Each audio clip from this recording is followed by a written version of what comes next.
सदैव संदेह करने वाले व्यक्ति के लिए प्रसन्नता ना इस लोक में है ना ही कहीं और। क्रोध से भ्रम पैदा होता है, भ्रम से बुद्धि व्यग्र होती है, जब बुद्धि व्यग्र होती है तब तर्क नष्ट हो जाता है, जब तर्क नष्ट होता है तब व्यक्ति का पतन हो जाता है। मन की गतिविधियों, होश, श्वास और भावनाओं के माध्यम से भगवान की शक्ति सदा तुम्हारे साथ है और लगातार तुम्हें बस एक साधन की तरह प्रयोग करके सभी कार्य कर रही है। जो मन को नियंत्रित नहीं करते उनके लिए वह शत्रु के समान कार्य करता है। आत्मज्ञान की तलवार से काटकर अपने हृदय से अज्ञान के संदेह को अलग कर दो। अनुशासित रहो, उठो। मनुष्य अपने विश्वास से निर्मित होता है। जैसा वो विश्वास करता है वैसा वो बन जाता है।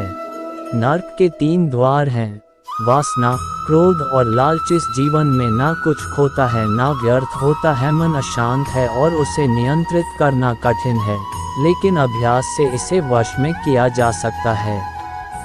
लोग आपके अपमान के बारे में हमेशा बात करेंगे। सम्मानित व्यक्ति के लिए अपमान मृत्यु से भी बदतर है। प्रबुद्ध व्यक्ति के लिए गंदगी का ढेर, पत्थर और सोना सभी समान हैं। निर्माण केवल पहले से मौजूद चीजों का प्रक्षेपण है। व्यक्ति जो चाहे बन सकता है यदि वह विश्वास के साथ इच्छित वस्तु पर लगातार चिंतन करे। उससे मत डरो जो वास्तविक नहीं है, ना कभी था ना कभी होगा। जो वास्तविक है वो हमेशा था और उसे कभी नष्ट नहीं किया जा सकता।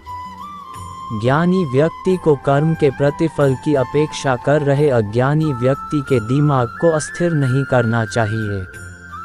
हर व्यक्ति का विश्वास उसकी प्रकृति के अनुसार होता है। जन्म लेने वाले के लिए मृत्यु उतनी ही निश्चित है जितना कि मृत होने वाले के लिए जन्म लेना। इसलिए जो अपरिहार्य है उस पर शोक मत करो। अप्राकृतिक कर्म बहुत तनाव पैदा करता है। सभी अच्छे काम छोड़कर बस भगवान में पूर्ण रूप से समर्पित हो जाओ। मैं तुम्हें सभी पापों से मुक्त कर दूंगा। शोक मत करो। किसी और का काम पूर्णता से करने से कहीं अच्छा है कि अपना काम करें, भले ही उसे अपूर्णता से करना पड़े। मैं उन्हें ज्ञान देता हूँ जो सदा मुझसे जुड़े रहते हैं और जो मुझसे प्रेम करते हैं। मैं सभी प्राणियों को समान रूप से देखता हूँ, ना कोई मुझे कम प्रिय है ना अधिक। लेकिन जो मेरी प्रेम पूर्वक आराधना करते हैं वो मेरे भीतर रहते हैं और मैं उनके जीवन में आता हूँ। प्रबुद्ध व्यक्ति सिवाय ईश्वर के किसी और पर निर्भर नहीं करता। मेरी कृपा से कोई सभी कर्तव्यों का निर्वाह करते हुए भी बस मेरी शरण में आकर अनंत अविनाशी निवास को प्राप्त करता है। भगवान प्रत्येक वस्तु में है और सबके ऊपर भी। हे अर्जुन, केवल भाग्यशाली योद्धा ही ऐसा युद्ध लड़ने का अवसर पाते हैं जो स्वर्ग के द्वार के समान है। बुद्धिमान व्यक्ति का मुख सुख में आनंद नहीं लेता। आपके सार्वलौकिक रूप का मुझे न प्रारंभ न मध्य न अंत दिखाई दे रहा है। जो कार्य में निष्क्रियता और निष्क्रियता में कार्य देखता है वह एक बुद्धिमान व्यक्ति है।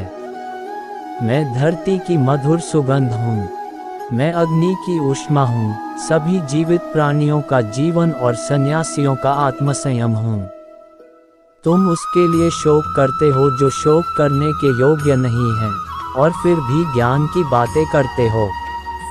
बुद्धिमान व्यक्ति ना जीवित और ना ही मृत व्यक्ति के लिए शोक करते हैं।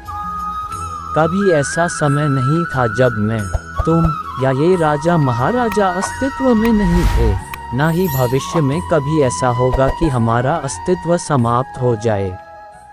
कर्म मुझे बांधता नहीं, क्योंकि मुझे कर्म के प्रतिफल की कोई इच्छा नहीं। हे अर्जुन, हम दोनों ने कई जन्म लिए हैं, मुझे याद है, लेकिन तुम्हें नहीं। वह जो वास्तविकता में मेरे उत्कृष्ट जन्म और गतिविधियों को समझता है, वह शरीर त्यागने के बाद पुनः जन्म नहीं लेता और मेरे धाम को प्राप्त होता है। अपने परम भक्तों, जो हमेशा मेरा स्मरण या एक चित मन से मेरा पूजन करते हैं, मैं व्यक्तिगत रूप से उनके कल्याण का उत्तरदायित्व लेता हूँ। कर्म योग वास्तव में एक परम रहस्य है।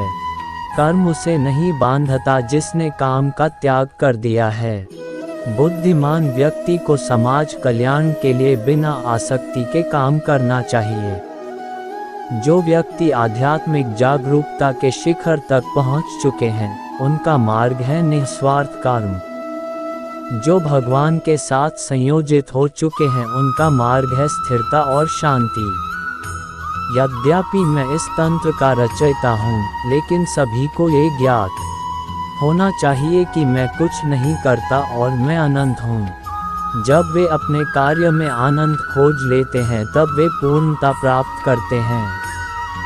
वह जो सभी इच्छाएं त्याग देता है और मैं और मेरा की लालसा और भावना से मुक्त हो जाता है, उसे शांति प्राप्त होती है। मेरे लिए ना कोई घृणित है ना प्रिय, किंतु जो व्यक्ति भक्ति के साथ मेरी पूजा करते हैं, वो मेरे साथ हैं और मैं भी उनके साथ हूँ। जो इस लोक में अपने काम की सफलता की कामना रखते हैं, वे देवताओं का पूजन करें। मैं ऊष्मा देता हूँ, मैं वर्षा करता हूँ और रोकता भी हूँ, मैं अमृतत्व भी हूँ और मृत्यु भी। बुरे कर्म करने वाले, सबसे नीच व्यक्ति जो राक्षसी प्रवृत्तियों से जुड़े हुए हैं और जिनकी बुद्धि माया ने हर ली है, वो मेरी पूजा या मुझे पाने का प्रयास नहीं करते। जो कोई भी जिस किसी भी देवता की पूजा विश्वास के साथ करने की इच्छा रखता है, मैं उसका विश्वास उसी देवता में दृढ़ कर देता हूँ। हे अर्जुन, मैं भूत, वर्तमान और भविष्य के सभी प्राणियों को जानता हूँ, किंतु वास्तविकता में कोई मुझे नहीं जानता। स्वर्ग प्राप्त करने और वहाँ कई वर्षों तक वास करने के पश्चात एक असफल योगी का पुनः एक पवित्र और समृद्ध कुटुंब में जन्म होता है। स्वर्ग प्राप्त करने और वहाँ कई वर्षों तक वास करने के पश्चात एक असफल योगी का पुनः एक पवित्र और समृद्ध कुटुंब में जन्म होता है। केवल मन ही किसी का मित्र और शत्रु होता है। मैं सभी प्राणियों के हृदय में विद्यमान हूँ। ऐसा कुछ भी नहीं, चेतन या अचेतन, जो मेरे बिना अस्तित्व में रह सकता हो। वह जो मृत्यु के समय मुझे स्मरण करते हुए अपना शरीर त्यागता है, वह मेरे धाम को प्राप्त होता है। इसमें कोई संशय नहीं है। वह जो इस ज्ञान में विश्वास नहीं रखते, मुझे प्राप्त किए बिना जन्म और मृत्यु के चक्र का अनुगमन करते हैं।